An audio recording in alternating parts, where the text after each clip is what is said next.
Hey y'all, it's Ashley at Bookishrealm. Let me bend down really quick and get my life together here, which I'm trying not to be so, like, I'm standing further back from the camera than usual, and I have on pajama pants, so I don't want y'all to see my pajama pants. I'm weird like that. Hey y'all, it's Ashley at Bookishrealm. Welcome back. If you've already been here, welcome. If you're new here, today we are here to do my weekly reading log. This is number 2, even though we are in week 3 of the year. This is just number 2 for me. I'm not going to name them by week. This is just number 2. Of course, I skipped last week because of traveling. If you missed the first weekly reading log, I will link it up in the card symbol above. But this is a new method that I am trying in order to be able to discuss everything that I'm reading. I was doing the weekly, like, recent reads and vlogging it, but it took away the opportunity for me to be able to do other vlogs because of the fact that my schedule is just so intense that I can't do multiple vlogs at once. So that kind of took everything at the factor. So we are trying this, and so far so good. Like, I'm not mad at it. So we're going to go ahead and jump in. And I, of course, am not going to be talking about the comics, manga, or graphic novels that I read in the past couple weeks, because I do talk about that stuff on my other channel, The Realm of Comics. Actually, by the time that this goes up, I have already done a live show talking about all of the comics, manga, and graphic novels that I've read up until this point in this month. I will make sure that I link that in the card symbol above. I also have a reading sprint towards the end of it, so you can skip all of that. But if you want to hear more about the stuff that I have been reading, that's comics, graphic novels, and manga, definitely check out that video. Okay, so definitely the title of this video, you're probably thinking like, oh gosh, like, are you going to spend the whole time talking about Spare? No, I'm just going to go ahead and tell you, no, that I am not, but I do have my thoughts and I do want to share them. I did not choose to do an independent review of it because I just didn't, but I will do my review of Spare here, as well as all the other materials that I ended up reading in the past 2 weeks. So the comics and graphic novels and manga that I read, because I do like to list them out.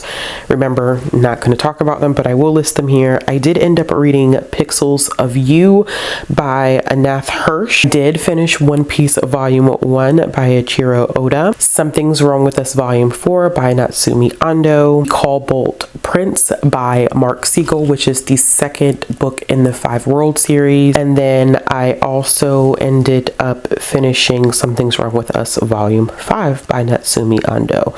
And I'm in the middle of reading a couple of things that are comics, graphic novel, and manga, but we'll talk about that when we get to that portion of the video. So I'm just going to do everything in the order in which I finished it, the books.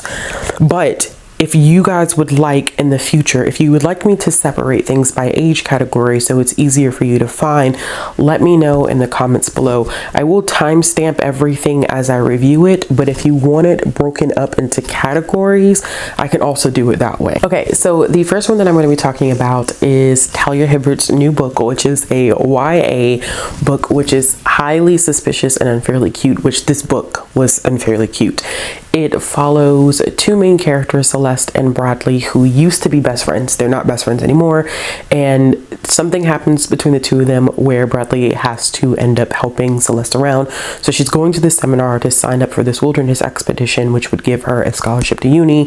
While there, Bradley also learns more about it, and he's like, well, I'm gonna sign up too. And what follows is such a hilarious and charming and sweet contemporary YA romance. I think what I loved about this book so much is, I mean, there's a couple of things that I really loved. I gave this book 4.5 stars. I think one of the things that I really enjoyed about it is Talia Hibbert's writing. It's completely flawless. It's fun. It draws you in. It holds your attention, and it really makes you fall in love with these characters. I mean, they are some of the most lovable characters that I've ever encountered, especially Bradley, and that just leads to the brilliant character development. So we have great representation here. We have Bradley, who has OCD and is also bisexual, but he's just a great human.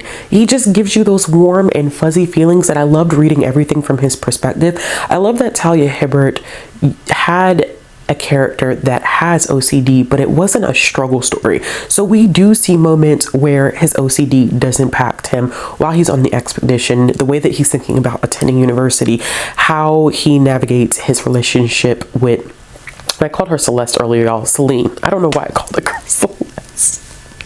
I don't know why I wanted to give her the name Celeste, but her name is definitely Celine.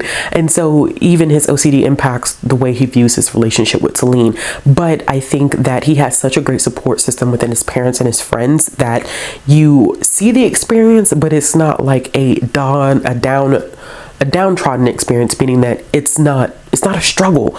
And I think I really appreciate that. I just love reading everything from his perspective. And I really appreciated Celine too.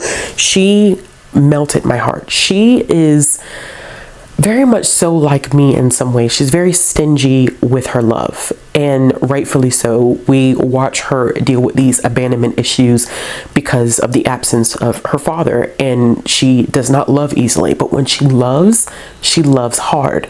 I am this same exact way. I don't love easily, but when I love so hard. And it's a lot of trust for people like us to be able to do stuff like that. And we see her try to work through that, especially when we learn about why Bradley and Celine are no longer friends. We learn about that fallout and we watch them figure out the dynamics of their friendship and their relationship on page. This was just good. It left me with the warmest and fuzziest feelings. It was extremely cute. Talia Hibbert for me just doesn't miss. There hasn't been a book by her that I've read that I've disliked. And I'm excited that she's transitioned into writing YA. A lot of times when I see authors either transition from writing YA to adult or adult to YA, it doesn't always translate correctly because I think some people are good at writing a certain age category and they need to stay in that. Talia Hibbert, for me, has proven that she can write across a wide spectrum of books. And so I just so excited that she took on this project and she wrote it, and it just came out as beautifully as it did. The next one that I ended up reading is part of a children's book series, which I said that one of my goals for this year was to focus in on more children's lit, and I'm staying true to that. I'm being honest with myself about that, and I'm checking out a lot of children's lit and reading it. So one of the first ones that I ended up picking up in these past 2 weeks is Mercy Watson to the Rescue. This is by Kate DiCamillo and illustrated by Chris Van Dusen. This is the first in the Mercy Watson series, which I know kids love Mercy Watson, but I'd never read Mercy Watson, so I was like, why do kids love Mercy Watson so much? And come to find out, the reason why they love Mercy Watson so much is hilarious. It's funny. So we follow the Watson couple who have this pig by the name of Mercy Watson. And they just have a very unique relationship with their pig. They love their pig, and Mercy gets into her bed, she gets tucked in, and then one night things just go left. And so Mercy is supposed to be saving the day because something happens, when really Mercy is just walking around looking for a snack from the neighbors. But everybody thinks that Mercy is actually trying to save the day and help her family, and it essentially is a whole book of mishaps that turns into everyone having a very fun early morning. One of the characters that I really enjoyed in this is Eugenia. She's a trip. She doesn't believe that the Watsons should have a pig in their house. They belong on farms, not in households. And the facial expressions from her are to die for. I found myself trying to see if I can find y'all an illustration, because I found myself laughing out loud in some parts of this because the illustrations just had me dying. Trying to like this right here.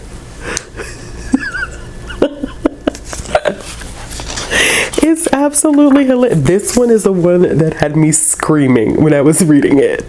Like, look at her face. It is hilarious.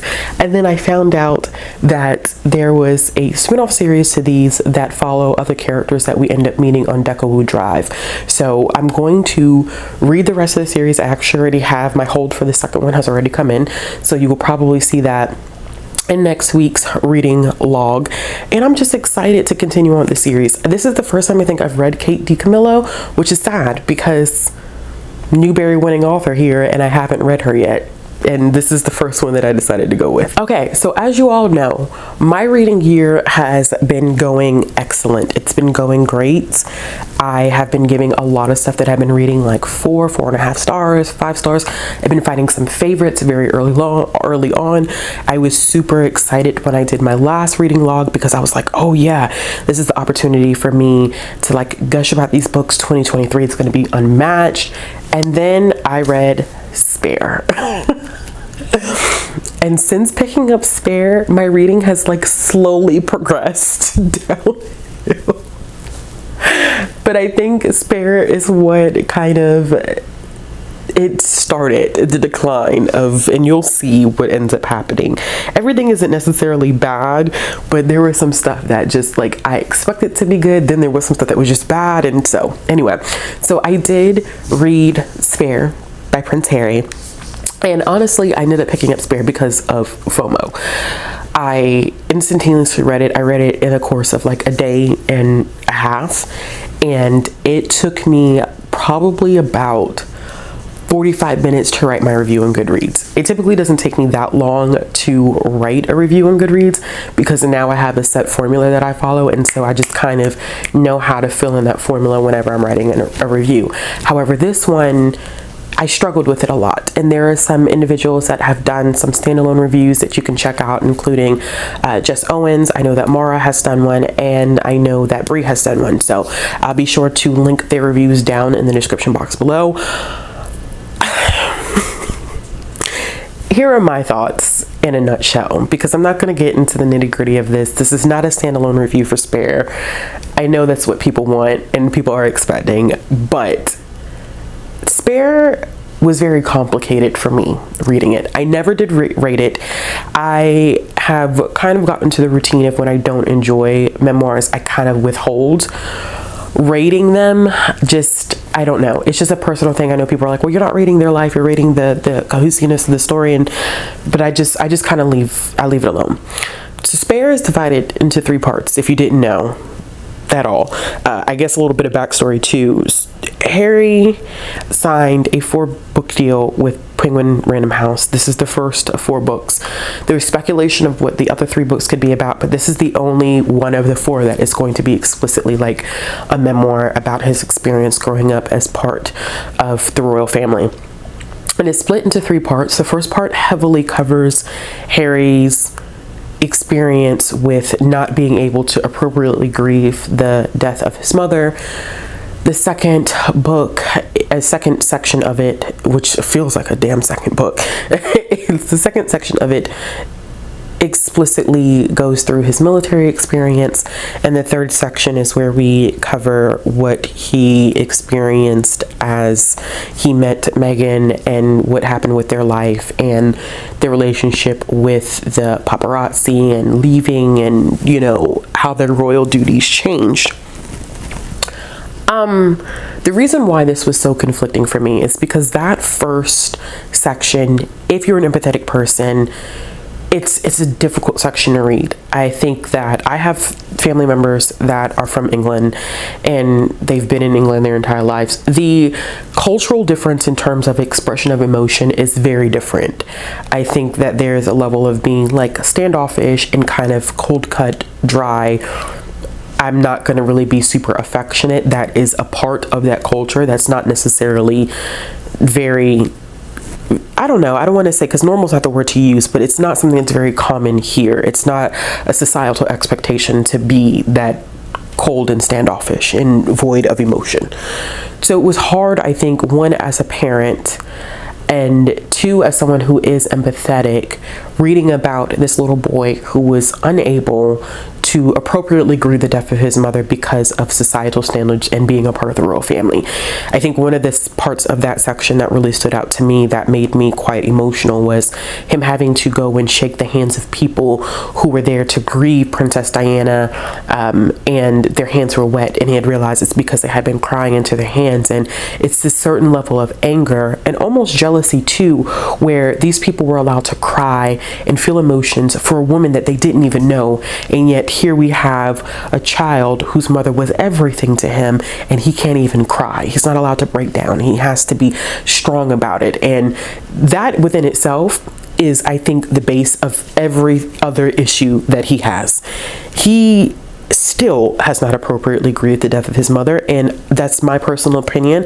I just think by some of the things that were said and some of his actions later on in the book, that still has not been rectified. Enough counseling and therapy has not been interwoven into that trauma that he's experienced. I think that for me, just reading that section and understanding that Harry is the spare, which is not a new thing with the royal family, okay? Harry's not the first spare at all, in the least bit.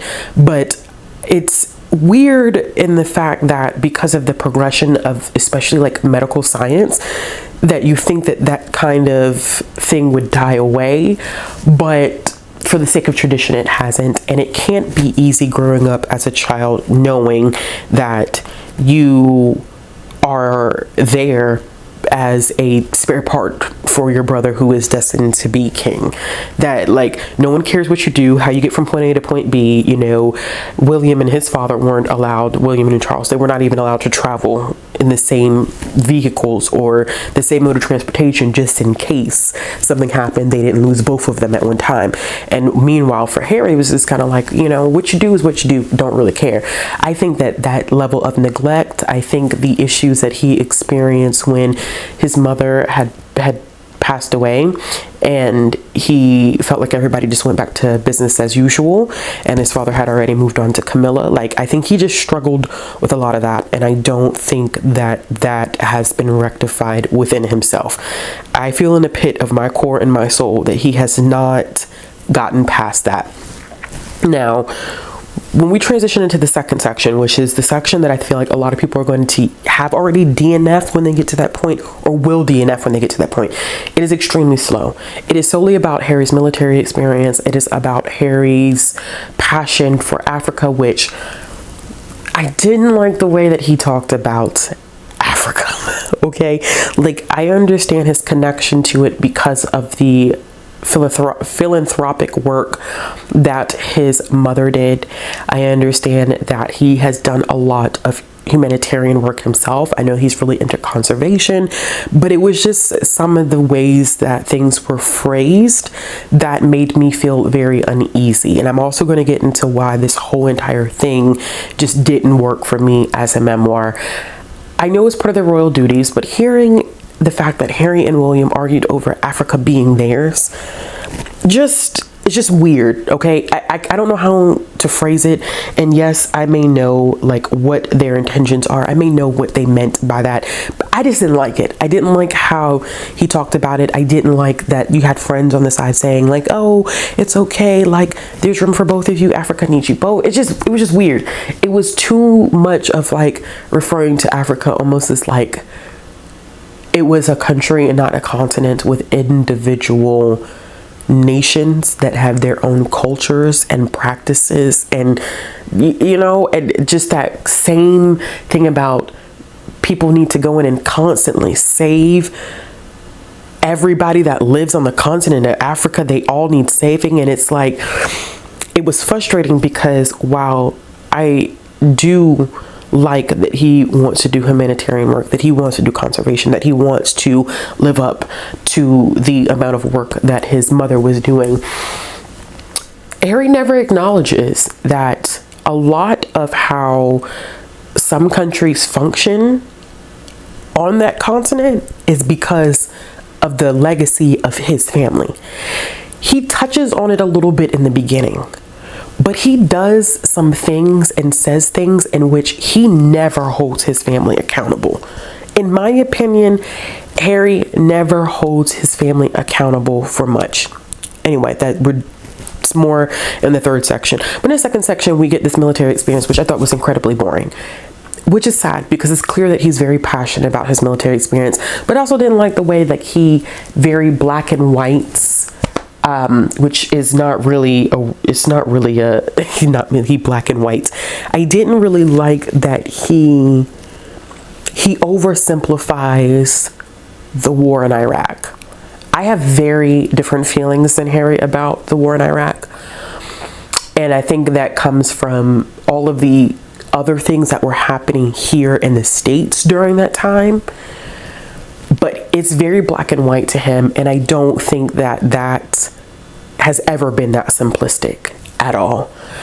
And I understand that he has this passion for his country, but it just wasn't working for me. So I understand completely why so many people DNF that book at that point, where it's just like, I can't do it anymore. It's too much. By the time you get to the third section, we are entering this phase in which he's talking about his relationship with Meghan.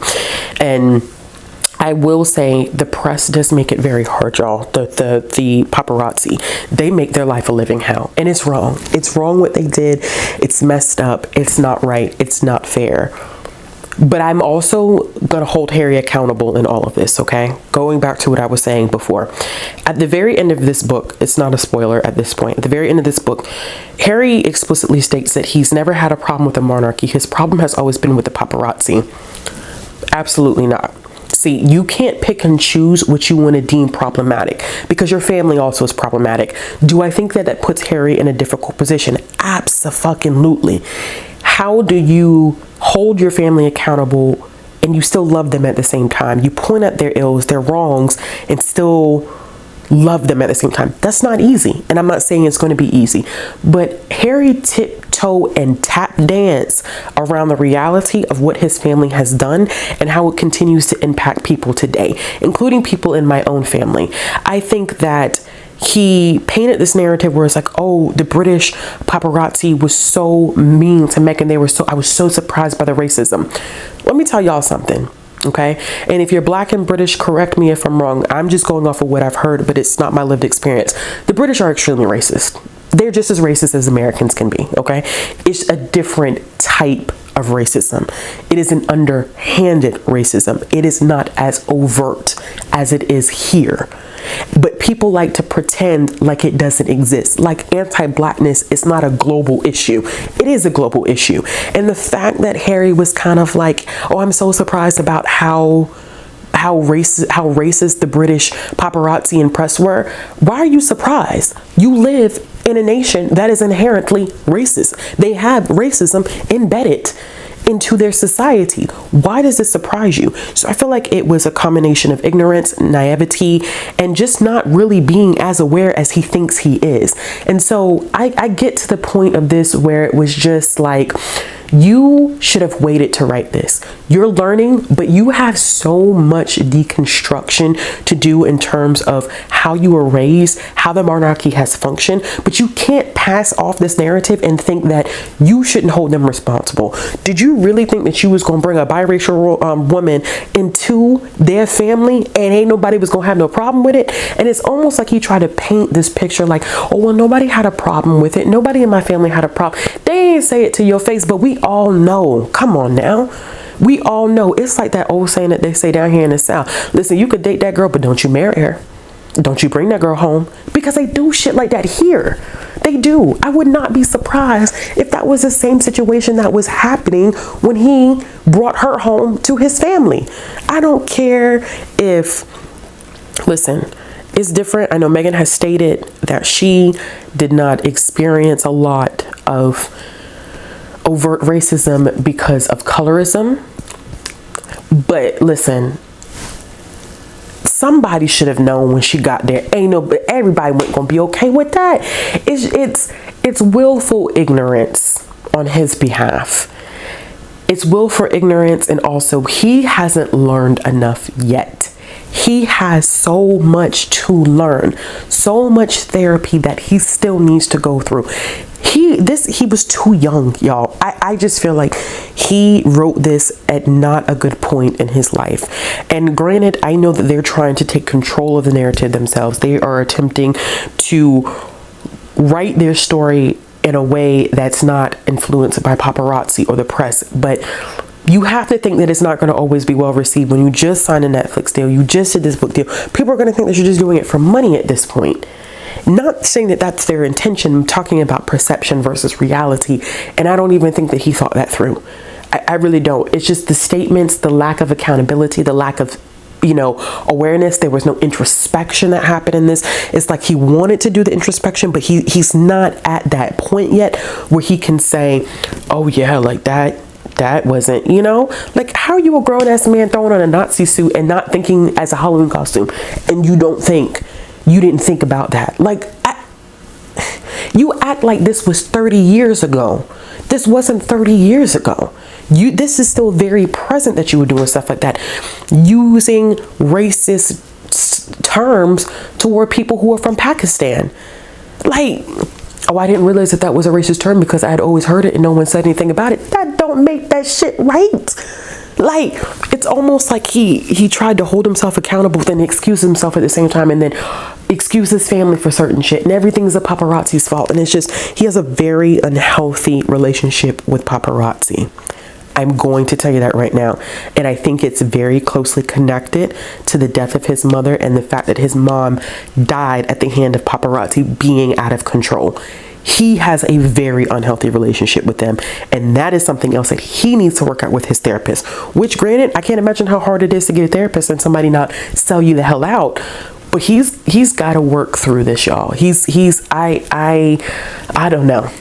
That was a hell of a reading experience, and definitely was just like, yikes. It was yikes for me. It was yikes. Now that we got that long portion out of the way, because goodness gracious, like, I didn't want to talk that long about it, but I figured that I was going to. Okay, so the next book that I ended up reading was a shocker, and the only reason why I had heard about this book is because I was watching Teen Mom and I saw the promotion for it, and I was like, oh yeah, we're definitely going to get that. Don't know how this is going to turn out, because this could either go left or it can go right, and it went right, and that is 16 and Pregnant by Lala Thomas. This was a 4.5 star reading for me. It was so good. Definitely content warnings for discussion surrounding abortions, as well as some underage drinking and some language usage, and I enjoyed it a lot more than I anticipated. It follows two best friends, Erica and Kelly. They have been best friends for the longest time. We get the book in alternating perspectives. At the beginning of the book, we find out that Erica is pregnant, and she is at first having a difficult time at making the decision on whether she wants to continue the pregnancy or have an abortion. And she is really heavily leaning on her best friend Kelly, who is playing basketball, is top of her class in terms of her grades. And so we see these kind of like different perspectives of what it's like to be a teenager growing up, especially as a young Black girl. So what made this so interesting to me, what I loved about it, was definitely the relationship between Erica and Kelly. They do not always get along in this book, but there is no love ever lost between the two of them.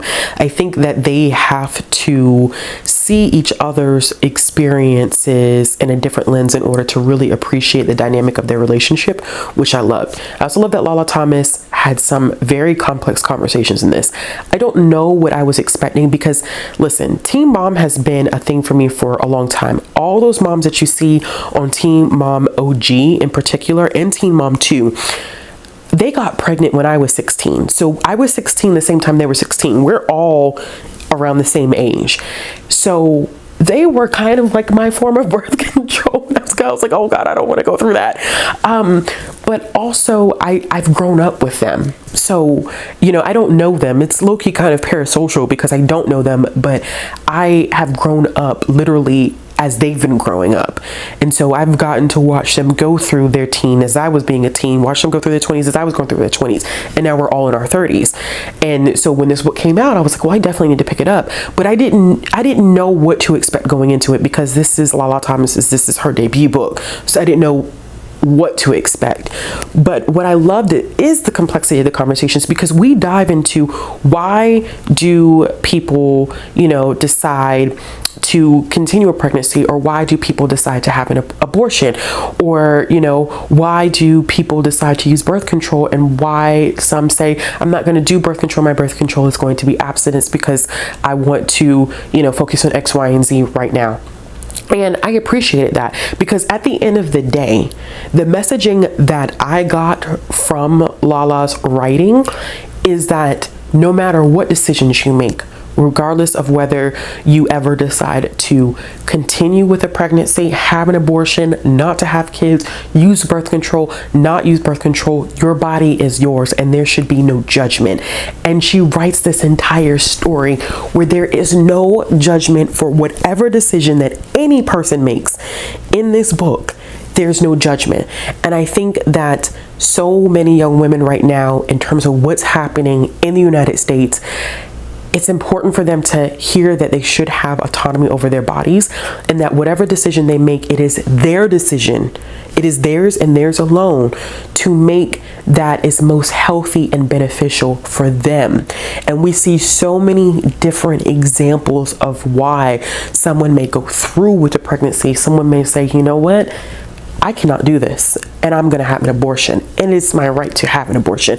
I think that the conversations and the discussions were just phenomenal. I also like that we had supportive adults in this, because a lot of times in YA we have these teens going through shit and it's like, where are the adults? Because in reality, I mean, there should be some adult somewhere. It doesn't necessarily have to be the parent. There should be an adult somewhere in the picture helping them like navigate something. And so we had supportive adults, and I loved that we had supportive adults, because it's not always a thing.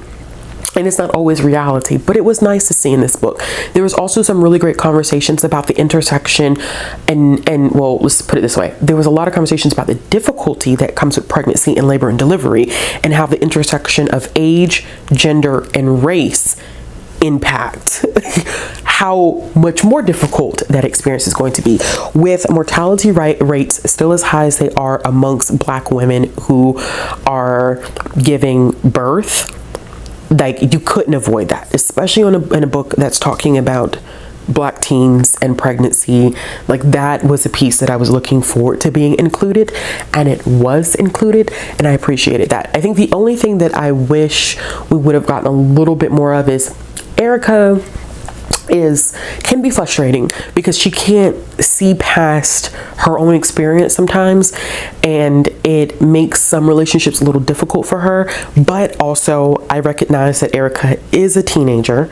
I think that some deeper character development would have put it at ease, but I'm also not the target audience, and I recognize that. But overall, solid read. Really enjoyed it. Gave it 4.5 out of 5 stars. All right, so the next one is a little different than what I typically read. It was an erotic historical romance that I had bought a long time ago on my Kindle for 99 cents. It was a deal and I bought it, and I was like, erotic historical romance. I have never, but let me try. So I am very serious about reading from my collection this year. That means my physical books, as well as the as well as the ebooks that I have on my Kindle. And this is one that I own that I just was like, all right, let's just read it. And it is called A Midnight Dance. This is the first in the Fiery Tale series by Lila de Pasqua. And it is a loose retelling, very, very loose, heavy on the loose retelling of Cinderella. The only thing I feel like that connects us to Cinderella is glass slippers, which is at the very beginning of the book. And so we're following twins, but heavily more so Sabine. It's Sabine and Isabel. I want to make sure her name is Isabel and not Isabella, just to check myself here. I think it's Isabel and not Isabella, but either way, they're twins. Their father runs this theater troupe, and a lot of aristocracy frequents this theater, and they love watching them. And as a young, kid, I'm gonna say young, she's probably 14, she used to see this aristocrat come in by the name of Jules, and she really was obsessed with him, and that's where it starts. We fast forward to the future, and Sabine's sister has inevitably gone missing. Her family has pretty much come to ruin after her father had passed away. They have no money, and she feels like Jules and his family are responsible for her downfall. So she's out to enact revenge, get some money, get her money, and fix her family. Ironically, Jules also has pretty much hit ruin after his family was kind of pushed off. His father was accused of being a traitor to the French crown. And so him and his brother are facing the after effects of that. What I really enjoyed about this is that this is a French historical romance, which, granted, I've only read a handful of historical romances, but I had never had one on my radar that takes place during France. There's a lot of terminology and history woven into this that I did not expect, and the author does include a kind of it's a glossary in the back, which I think is going to be really helpful and beneficial to people who may not be as familiar with French history. I love the relationship between Sabine and Jules. Okay, it's very complicated. There's some very interesting tropes with this one, where we have like this childhood kind of passing between the two with nothing happening, and then get older, then they meet up again. There's the virgin. Sabine is a virgin, so their first encounter is him, you know, taking her virginity, which was like, it was fucking hot. It's just really, really hot. And then it's like enemies to lovers. It's very, very interesting setup there. But their relationship was really good. I think that the two of them had been through so much individually that they were stuck in their heads about how they really felt about each other. And granted, Sabine does some really mess us up, but Jules comes to understand why she has this passion for her family, and why really, honestly, at the end of the day, she was willing to do anything for her family. It didn't matter what it was. She was going to ride hard for her family. So he couldn't do anything really at the end of the day but respect how hard she was going to go for her family. And eventually they get to this place where they love each other so deeply. There's this connection that I think we as readers feel before they really feel it. Like, they feel it, but they're in denial. And so you spend a good portion of the book like, okay, y'all listen, y'all should make this work, because you have good chemistry. You really do work well together. You get along, because they end up having to unite against a common enemy. And even though they don't know who the common enemy is, they figure out, because everything essentially is tied together. Jules ends up losing money. Sabine's sister is missing. And then there's this thing where Jules is convinced that someone set his father up, that his father wasn't really truly a traitor to the throne. And there are some very interesting parties involved with this. Like, I'll just say this out right now. Don't trust anybody. If you ever read this book, I don't think there's anybody that you should trust.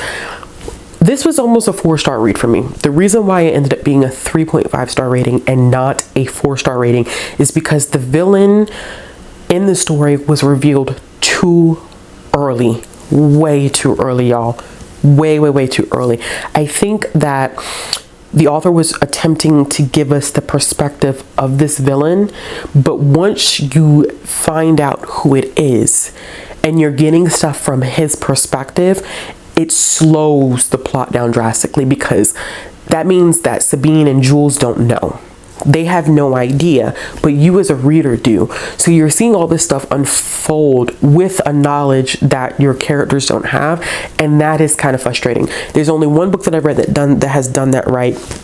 And of course, y'all know that is Nana by Brandon Massey. That's the only time that I've seen an early villain reveal that was done in a way that I enjoyed it. In this way, I didn't enjoy it. I think we were getting some vibes that this was a potential serial killer that was extremely sadistic, but I don't even think that was necessarily worth it in the end, to be honest. I get what she was attempting to do, but I don't think the payoff was worth all of it. This definitely has some content warnings on it, which is violence on page, explicit sex, rape, and bodily harm off page, but readers kind of see the after effects, meaning that we see a character after that has happened. So I would just be mindful of that. I mean, overall, I think it was a solid historical romance. I definitely am interested in continuing the rest of the series, but that early reveal I was like, dang, man, like this was just on the cusp of being a 4-star read, but that early villain reveal was just like, it didn't sit well with me. This is going to be on my most disappointing list for 2023 already. I didn't like it. It is The Black Queen by Jumada Emil, which I was looking forward to because the cover, the cover already, I found the cover to be fascinating and intriguing. But the issue with this is so much. The issue with this is so much. So the story itself focuses on two characters is told in alternating perspectives of Tinsley and Duchess. They attend the same high school that definitely is drawn, there's a line drawn for racial groups. And so when Duchess's best friend Nova is becoming the first Black homecoming queen, Tinsley doesn't take the loss very well because of the fact that Tinsley's sister, mother, and grandmother were all homecoming queens of the high school, and she was meant to carry on the legacy. And of course, by Nova becoming the first Black homecoming queen, it kind of takes that away from her. Tinsley's also extremely racist. She has no bounds to which she will not go to illustrate how much she does not like the fact that Nova was going to become the homecoming queen. I don't know that I like much about this book whatsoever. When I wrote my review on Goodreads, I think I talked a little bit about the fact that the writing is accessible, so it's easy to get lost into the narrative, and that there was potential for an interesting conversation about Duchess's father being a Black police chief and what that means for the Black community when members of our own community are part of an organization that we do not have the best relationship with. That would have been an interesting conversation, but all of that gets lost behind Tinsley. And honestly, the worst part of this book is almost everything. The characterization that we experience between Duchess and Tinsley is some of the worst that I think I've seen in YA that attempts to address racial issues that take place in the Deep South. Don't think that I did not know that this was not going to address race and racism because I read the description. I knew what I was walking into. Nova ends up dying. Okay, like clearly there's something going on here. But you know who the killer is before you get 50% into the book. I knew from the very beginning who the killer was. So there's that. And this is supposed to be a thriller / mystery. I'm not expecting to know who the killer is within, 50, 60 pages of reading the book. That already kind of, you know how the story is going to end. But then on top of that, we center, not we, because I ain't going to include myself in this shit. The author centered Tinsley in this narrative. And I'm so confused about why did we put a Black girl on the cover? Why did we even have Duchess' perspective? Because honestly, at the end of the day, by the time you get to the end of the story, you're like, well, what the fuck what purpose did she serve besides reminding us that there were Black characters and she was Nova's best friend? Because outside of that, honey, she didn't serve much purpose. Tinsley was the center of everything. And really, I felt like it was the opportunity to appease Tinsley's white guilt. I don't understand how a character who is so aggressively racist in the beginning of this book, she has a redemption story, okay? That's a problem with me, all right? Not saying that people cannot learn and do better, but I felt like Nova's death was a catalyst for her to wake the fuck up, and I don't like that. It should, and honestly, it kind of goes back to everything that happened in 2020, right? Everybody wanted to wake up because of what they saw on national TV. And it's like, why does someone's death have to be the catalyst for people to realize the inherent systemic racism that exists in this country? It's frustrating as a Black person to read this, and I did not like it, and I did not appreciate the fact that Nova was killed so that Tinsley could get her redemption arc. Didn't like that at all. And all of a sudden, Tinsley's this great person at the end of the book, but honestly, if we're doing real anti-racist work, Tinsley wouldn't have been a good person by the end of the book, because it takes years to dismantle everything that you've ever been taught. When you come from a family that is inherently racist, how do you all of a sudden wake up and say, I'm not going to be racist anymore? Oh my gosh, I understand exactly what's going on. No, you can't possibly. And there's nothing wrong with a slow process, but be real about it. This was unrealistic.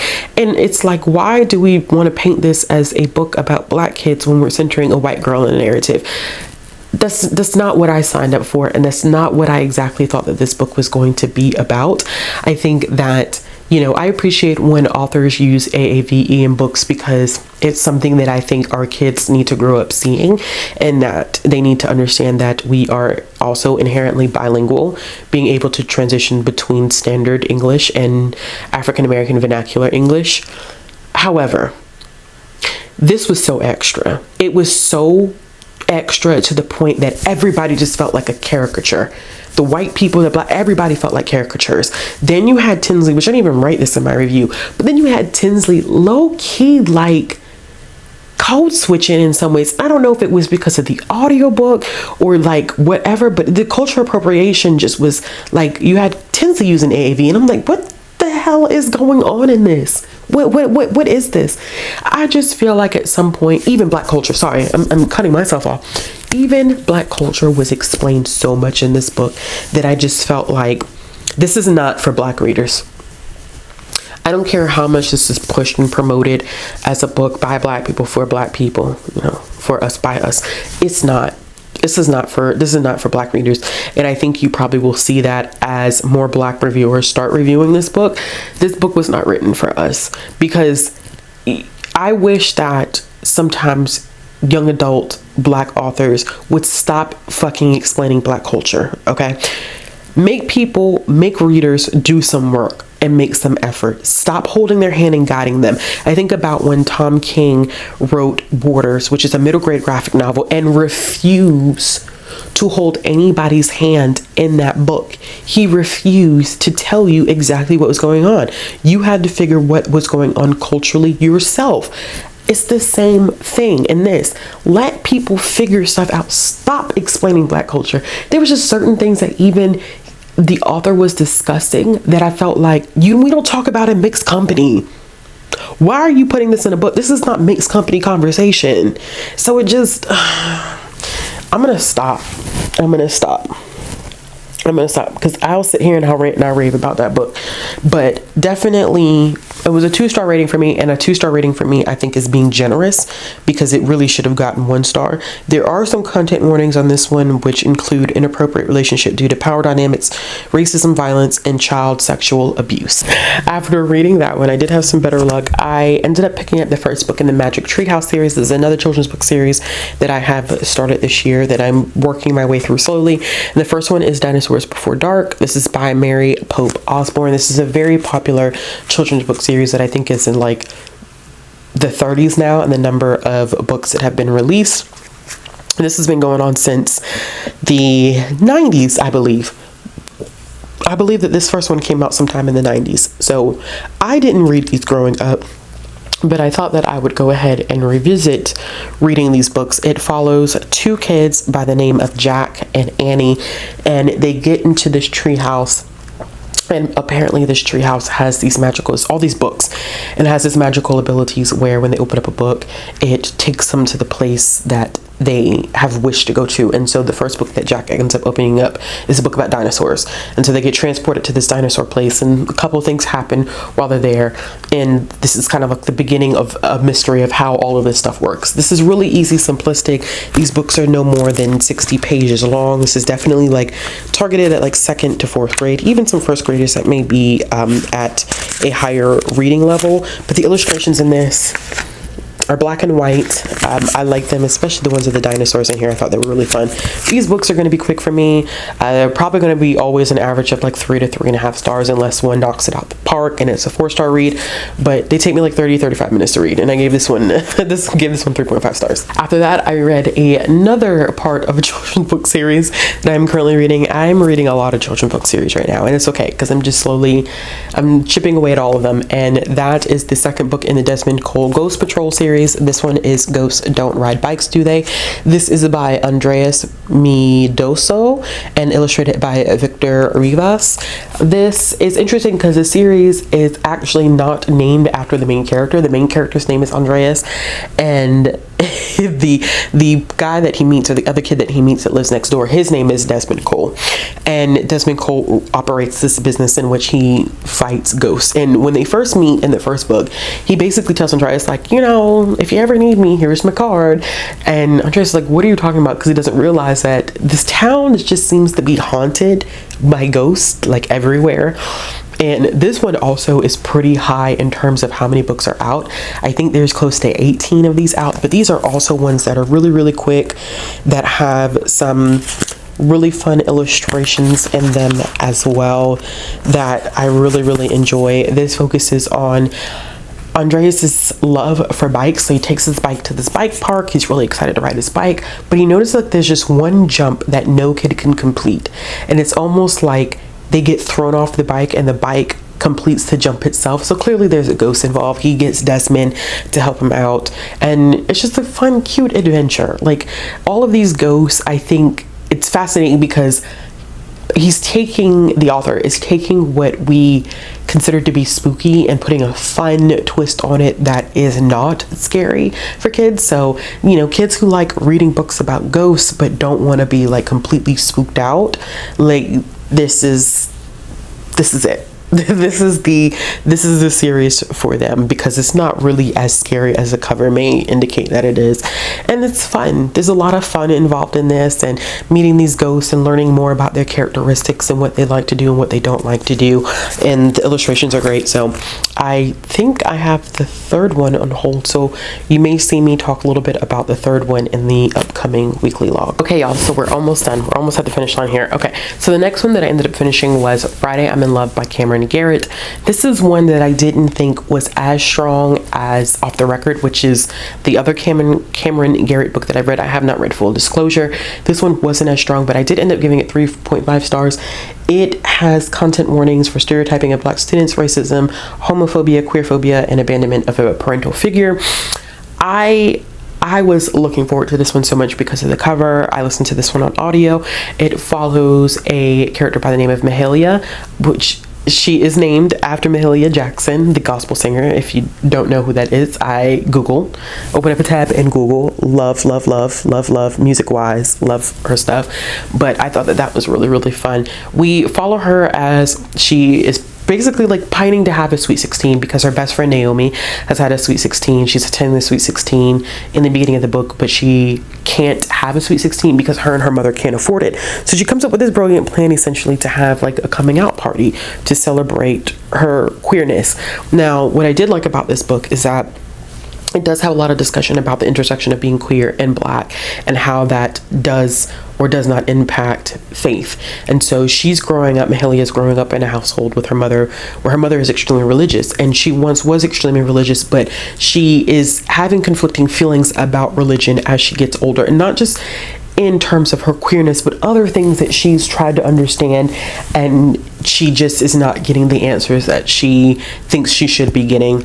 And so it's very interesting watching her trying to navigate this relationship with her mother, who is extremely religious and believes that it's her faith that's gotten them through all the difficult situations that they've been through. And so of course Mahalia naturally just has a fear of coming out, so she's hoping that maybe this party and stuff will help her. She doesn't know how her mom is going to react, so she starts to try to save up for this party, and in trying to save for this party she gets distracted by a cute new girl who's just come to the States from Ireland. Her name is Siobhan, and they end up meeting, and I thought that their dynamic was really cute. They had really, really great chemistry. They don't realize how much they should be together, but once they do, it works, and they are a fun pairing. They really are a fun pairing. I also enjoyed the fact that we got some conversations about socioeconomic status and how it impacts teens, because we can see how much of a strain it puts on the relationship between Mahalia and Naomi, but we also see how much it just impacts Mahalia alone, like as an individual, because when her household is struggling, Mahalia is doing work and trying to save money, not only to have this party, but to help her mom out, and it impacts her greatly, not being able to keep up with stuff in terms of like hanging out with friends socially, not being able to keep up with schoolwork, because you're inevitably taking care of your household. And I think that is an important conversation to have amongst teens, because everybody doesn't live a comfortable life, and there are a lot of caregivers that struggle with finances, but then people don't realize how much of a strain that also inflicts on the child that's in the household, especially an older child that then feels like it's their responsibility to help out the household in terms of paying bills. What I didn't really like about this one is that there were two relationships that I feel like we didn't explore in the way that I wanted them to be explored. So for instance, Naomi and Mahalia start to have a falling out over Siobhan. the way that this was written, and I don't know if this was intention, it felt like there were some unresolved romantic feelings between the two of them. So I was very surprised when that wasn't the case. And so I feel like their relationship should have been explored a little bit more if that wasn't the intention. I also don't think the relationship dynamics between Mahalia and her father were explored enough. So there's this kind of conversation about abandonment and impact of abandonment, and Mahalia and her dad do end up having a conversation about it, and he felt like he wanted to wait for her to come to him because it was her choice to decide to call, to pick up the phone, and he apologizes for making that assumption. And then when it seems like they're in a good place, because it's a very emotional scene, it's like he does something again that's underhanded, because he's trying to find a balance between helping his new wife and taking care of their kids and also his relationship with Mahalia. And so it felt very like short, like cut, like it was underdeveloped. And I'm like, I feel like we could have done a little bit more there in terms of character exploration and development. So not as strong as Off the Record. And like I said, I haven't read Full Disclosure, but it was a solid read, and I did end up giving it 3.5 stars. The next one is another one that I thought I was going to like a little bit more, and it's a picture book, and it's My Red, White, and Blue by Alana Tyson. It's illustrated by London Lad. This is the second book that I've read that's been illustrated by London Lad, and I really am enjoying their illustrations. So this is a picture book that's about the complexity that the Black community has, a complex relationship that the Black community has with their patriotism, specifically with the flag. Of course, kind of connecting that back to Colin Kaepernick taking a knee during the national anthem. And so I like that element. I did appreciate the fact that it is something that's being discussed, because it is a complex relationship. And I also think that it once again reiterates the idea that Black people are not a monolith. There are people who are very comfortable in their patriotism and are very much so like, I'm American, and you know, that's what I stand on, and they have a different perspective of the American flag as well as the national anthem. And you have those that don't feel the same. So I did like that. There's this one page in the book that I did that dropped it down for me, where it was a conversation about the Civil War, and it painted the South as being the aggressor and the North as wanting everyone to be free. That is a dangerous narrative. And it is something that has constantly been taught to kids. And I don't think it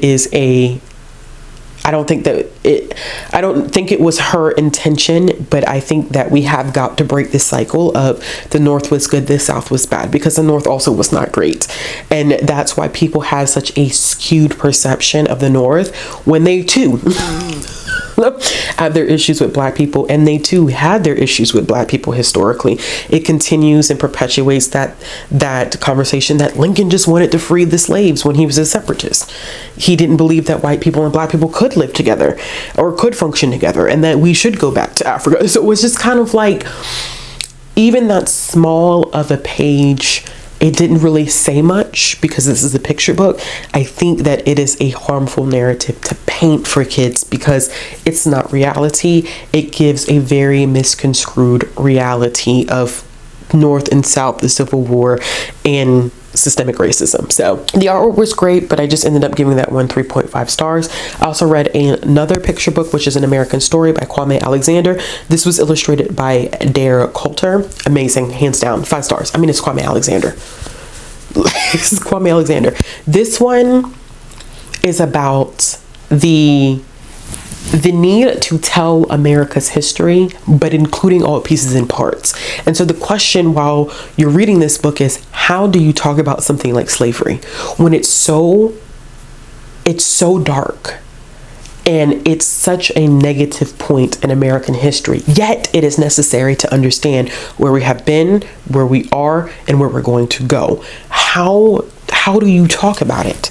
How do you have this discussion? How do you create this balance? And he said that this whole idea of this book stemmed from the fact that when he had to go to his daughter's school, there was a time in which I think the teacher was teaching about the colonies but didn't address slavery, and his daughter told him that, and so he brought that up, and I'm guessing in a parent-teacher conference, and the teacher got really defensive, and that's when he realized that the teacher had not even been taught how to teach slavery.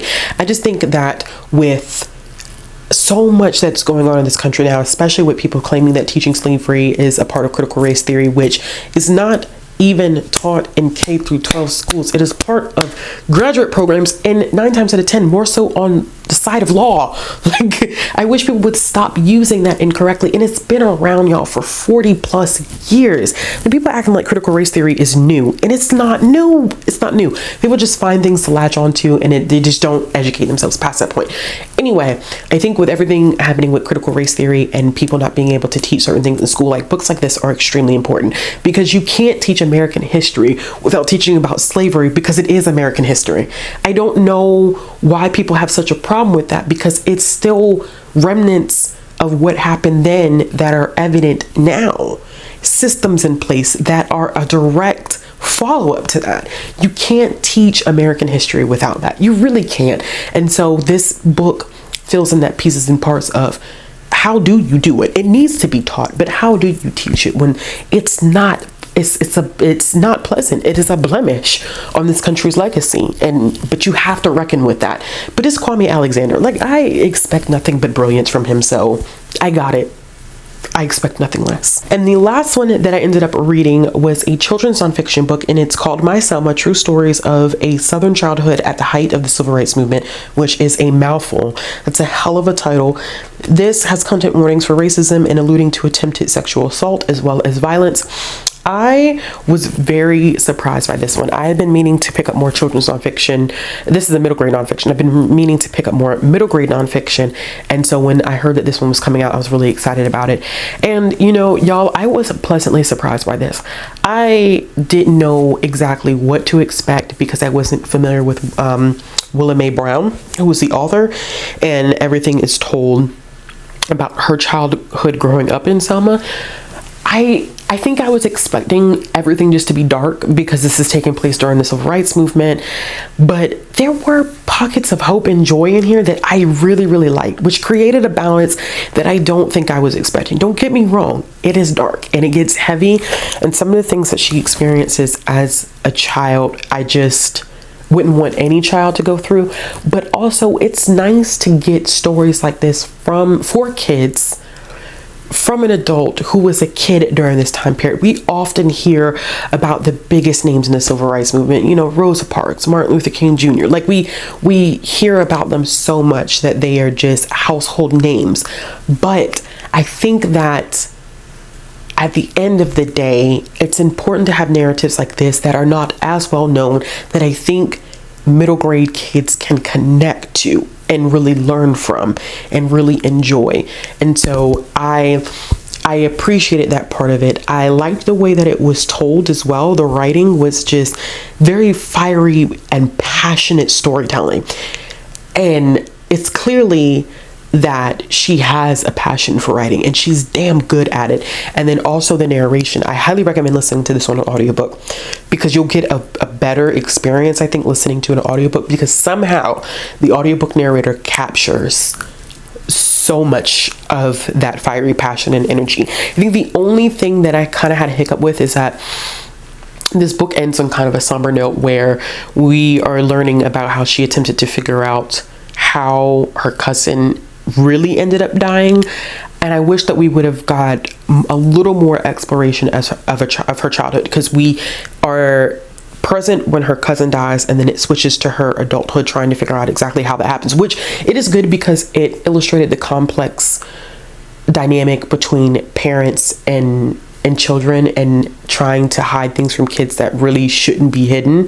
And, you know, a child should know their place and don't speak unless you're spoken. Like, that unhealthy dynamic, I'm glad that she did address that. But still, I wish we would have just got a little bit more of her childhood. Although that could just be me being selfish because I just wanted more of the story. So there's that. But I did end up giving that one 4 out of 5 stars. All right, y'all. So this one was a long one because it was 2 weeks worth of reading. But I just want to give you quickly, before I end this video, just a heads up of what I am currently reading, which I don't have anything physically with me because it's over there. And I don't feel like walking over there because that's sad. Okay.